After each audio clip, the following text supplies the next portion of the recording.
नमस्कार किसान साथियों, स्वागत है आपका एक और वीडियो में। और ये अभी चल रहा है अपना जॉन डियर 5210 गियर जो अपना बिल्कुल पेटी पे के 14 घंटे चला है अपना।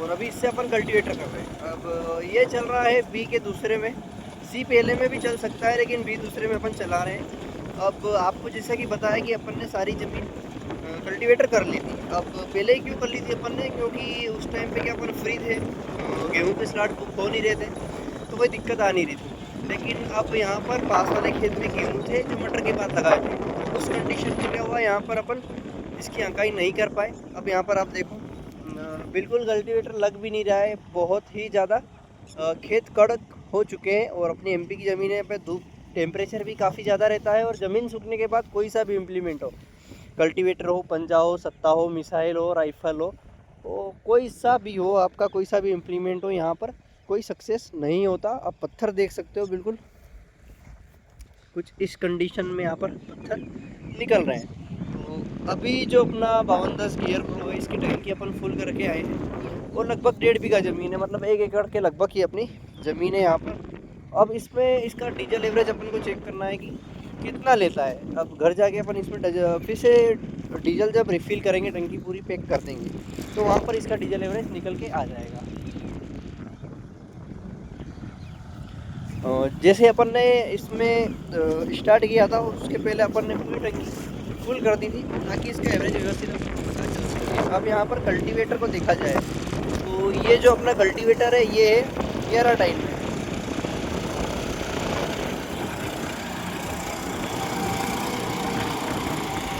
स्लीपेज हल्का फुल्का है यहाँ पर, लेकिन ठीक है, बढ़िया है, व्यवस्थित चल रहा है। ट्रैक्टर अपने नोवा के बराबर ही है। वैसे तो अपन इतने साल से नोवा यूज़ कर रहे हैं तो अपने को हल्का सा स्लीपेज जॉन डियर का ज़्यादा ही लगेगा, क्योंकि उसका स्लीपेज काफ़ी कम है। ऊपर से अपन उसमें पानी भर के चलाते हैं तो जो हल्का फुल्का स्लीपेज और फ्रिक्शन बनता है वो भी ख़त्म हो जाता है। अब यहाँ पर इसमें वेट डाल रखे अपन ने दोनों टायर में 48 किलो के, तो उससे भी काफ़ी मदद मिल रही है। उससे भी इसका लगभग 10% तक का जो स्लीपेज था वो कम हो चुका है। ऊपर से अपन में इसमें जो बड़े टायर में हवा थी वो 10 से 12 पाउंड अंदर कर दी है, तो उससे फ़ायदा क्या होगा कि इसका स्लीपेज और भी कम हो जाएगा। अब यहाँ पर अच्छी तरीके से ये जुताई कर रहा है, बिल्कुल बढ़िया कर रहा है। अब इसका मामूली अगर एवरेज लेके चले तो रोड पे इसका जो एवरेज है वो 4.5 लीटर से 5 तक जा रहा है, इसका अपन ने पहले निकाला था। और अगर आपको इसको 2000 आरपीएम से ऊपर रोड पे चलाते हैं तो इसका डीजल 5 से ऊपर भी जा सकता है। लेकिन अगर थोड़ा कम 1500 से 2000 के बीच में चलाते हैं तो इसका जो एवरेज है वो व्यवस्थित आएगा आपको 5 के अंदर 4.5-5 इतना अपना अर्जुन भी लेता है। लेकिन उसकी जो चाल है वो काफ़ी स्लो है, इसकी चाल थोड़ी सी ज़्यादा है।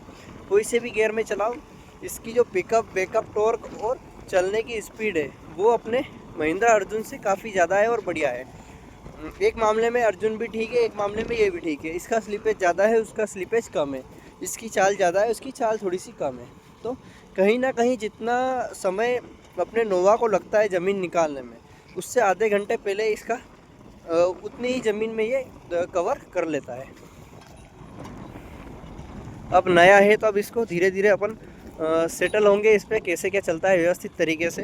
बाकी लिफ्ट की सेटिंग बहुत ही शानदार है। जो अपने पास मेसी है 241, उसकी लिफ्ट और इसकी लिफ्ट में ज़्यादा अंतर नहीं है, बहुत ही शानदार लिफ्ट है। वो बोलते हैं, पुराने लोग बोल गए, चींटी के चाल पे चलता है और बढ़िया है, काफ़ी पसंद आया ट्रैक्टर। और 5210 ही लिया अपन ने, क्यों लिया, क्योंकि 50-50D थोड़ा छोटा लग रहा था और 5310 थोड़ा बड़ा लग रहा था, और CRDI भी था उसमें। तो कहीं ना कहीं अपन को थोड़ा सा ऐसा लगा कि अपन को ऐसा ट्रैक्टर लेना चाहिए जो 20 RPM में, मतलब 20 HP में अपना दोनों ही काम हो सके। तो फिर अपन ने 5210 का चयन किया, जो अब व्यवस्थित तरीके से चल रहा है।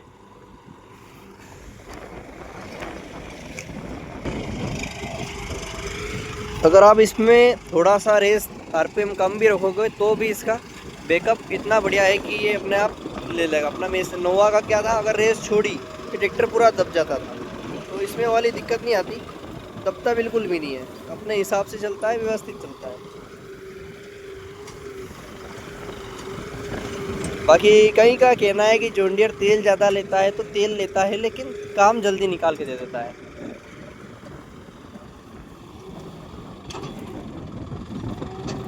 कोई सा भी ट्रैक्टर है अगर आपका काम निकाल रहा है तो तेल ज़्यादा लेगा ही लेगा। ऊपर से वाइब्रेशन काफ़ी कम है और डीजल एवरेज थोड़ा सा ज़्यादा है इसका।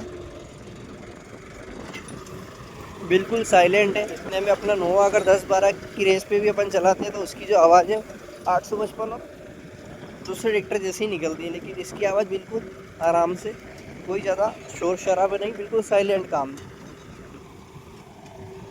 अब अपना जो कल्टीवेटर है एमआरएफ कृषि यंत्र अपना भटनेगर का है, क्योंकि अपने को लगभग 15 साल हो चुके हैं, 15 से 20 साल हो चुके हैं। और कोई सा भी इम्प्लीमेंट हो अपन जो यूज़ करते हैं सिर्फ एमआरएफ भटनेगर का ही यूज़ करते हैं, क्योंकि एक तो मजबूती और क्वालिटी दोनों ही शानदार है इसकी।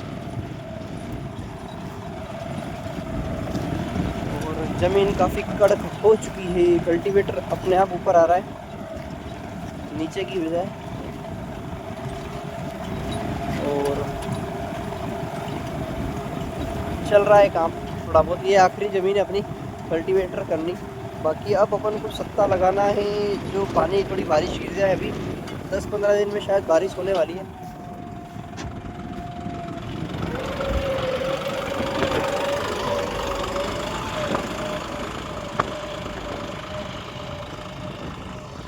थोड़ी बारिश होने के बाद यहाँ पर अपने को पता, ये जो पत्थर है ये नरम पड़ जाएंगे, ज़मीन थोड़ी सी नरम हो जाएगी, तो उसके बाद अपना फ़ायदा ये हो जाएगा कि कहीं ना कहीं थोड़ा नरम हो जाएगा, ज़मीन थोड़ी निकलेगी, टायर का स्लीपेज कम हो जाएगा, टायर की गुट्टी थोड़ी कम घिसाएगी, फायदा थोड़ा सा हल्का होगा किसानों को।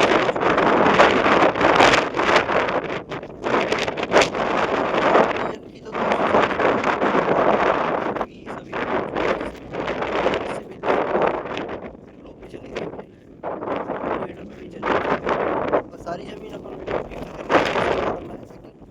सोयाबीन के लिए खेतों को तैयार कर सकें।